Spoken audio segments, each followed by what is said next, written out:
Hello friends, welcome to Dr. S.K. Khan. The topic is in vitro fertilization. It is also called IVF. History of IVF. The technology of in vitro fertilization are available today. Next point. In 1934, Dr. Gregory Pincus performs first fertilization of an animal's eggs in a lab. A rabbit's in this case. In the spring of 1944, Dr. Pincus and a lab technician, Mariam Manking, create conditions that achieve for the first time the fertilization of human egg in the lab. Or in November, in 1951, Dr. Landrum's Shitless in able to reflect Dr. Pincus' fertilization. In 1951, Dr. Landrum Shitless is able to replicate Dr. Pincus' fertilization of an egg in a laboratory setting and manage to keep the fertilized egg developing up unit stage 6. In November of 1977, Dr. Robert Edwards and Dr. Patrick performed the first successful IVF treatment in England. Eggs are retrieved from Leslie Brown and fertilized with Johan Brown's sperm. The world's first IVF baby, Louis Zoe Brown, is born on July 25, 1978 in England.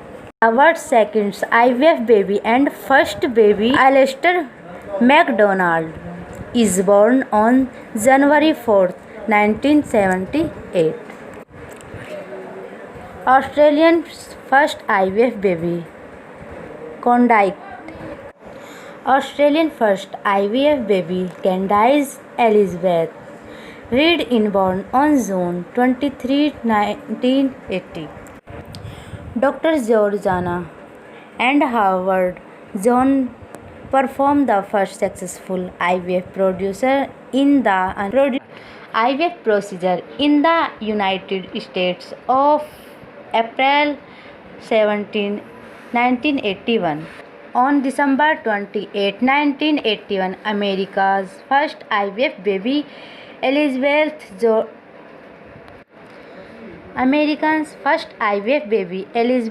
Jordan. Next topic. How IVF works. The woman takes fertility drugs which stimulate the development of extra oocytes or eggs in the ovaries. This takes place over a number of days. Then the mature eggs are removed from the ovaries, either from the intended mothers or from an ex donor. This is done with an ultrasound guide needle. In the lab, the retrieved eggs are combined with sperm from either the intended father or from a sperm donor. The eggs and sperm are put together in a petri dish where hopefully a sperm cell will fertilize an egg cell. A fertilized human egg cell is called an embryo. The resulting embryo then develops for a few more days in.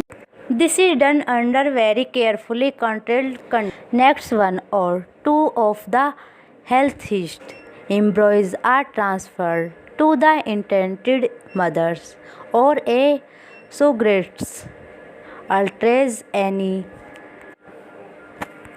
uterus Any extra embryo or harmfully pregnancy will result.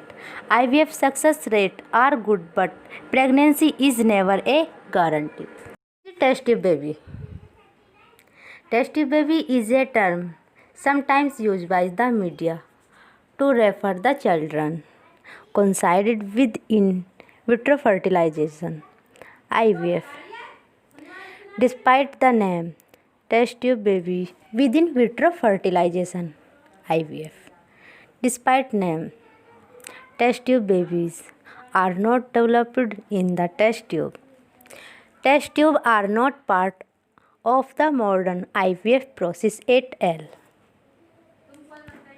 With IVF, the egg is fertilized in a petri dish, not a test tube. When the embryo is between 3 and 5 days old, it is transferred to the term test tube baby was first used in the 1930.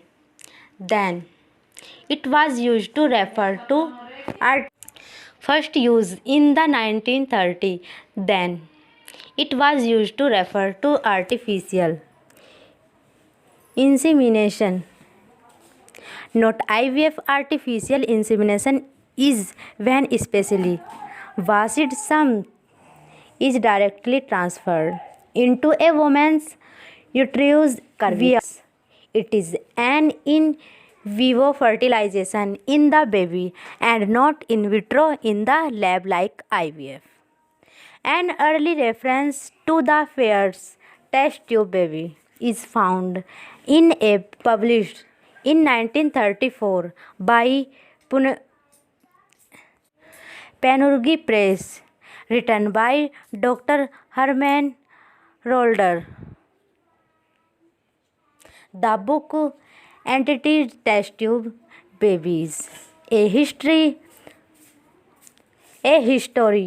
artificial impregnation of human beings is described as including a detailed account of its technique together with personal experience, clinical cases, a review of the literature and medical and legal aspects involved. This book is about artificial insemination, not IVF. IVF had not yet been invented.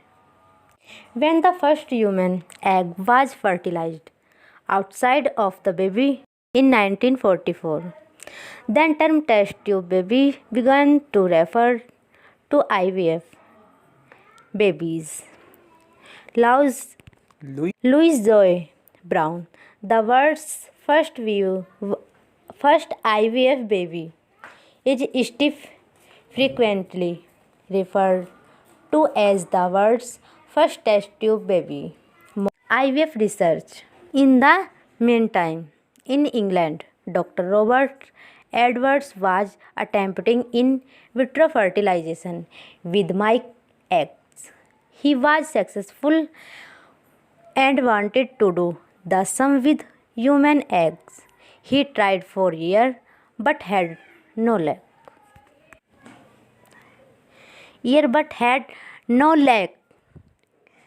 In 1965, Dr. Edward traveled to America, where he met with doctors Howard and Georgina Jones at Johns Hopkins University. Dr. Howard Jones was a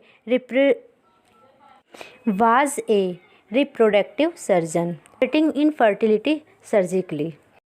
His wife, Dr. Georgina Jones, was a reproductive endocrinologist. She treated infertility with non-surgical methods. Dr. Edward told truth about his hope of discovering a method of in vitro fertilization for couples. The Jones agreed to help him, and together they successfully fertilized a human ovum. Keep watching Dr. S.K. Khan.